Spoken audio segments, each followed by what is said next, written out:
ilienda wapi?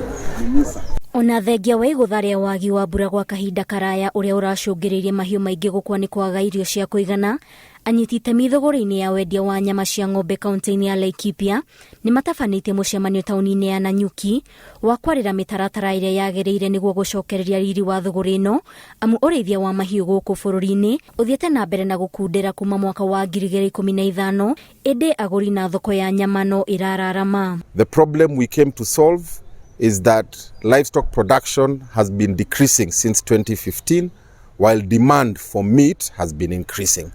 So we have agreed here today as a team that we are going to work on building our indigenous breeds, the Boran breed.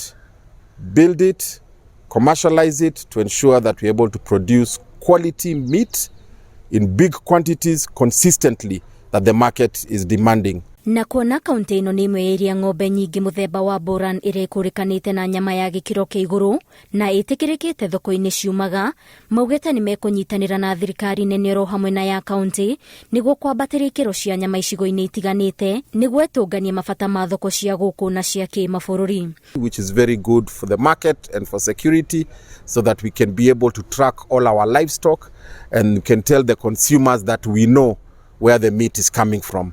This is going to enable us as a country to brand our meat as quality. We can tell where the meat is coming from all the way to the farm. We can tell if that cow has been vaccinated. We can tell when it was born.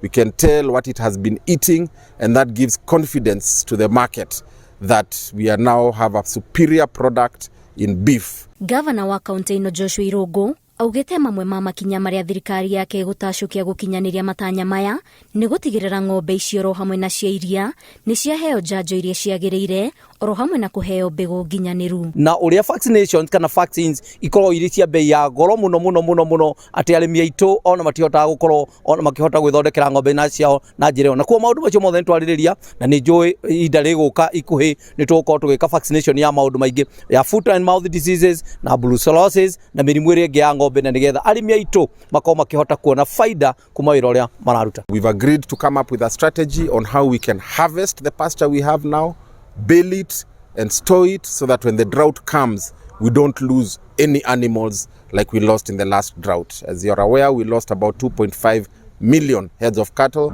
worth about 500 billion shillings. We don't want to lose a single cow. Ngirifotere Inoro TV, rĩtwa rĩakwa nĩ Waithĩra wa Duati.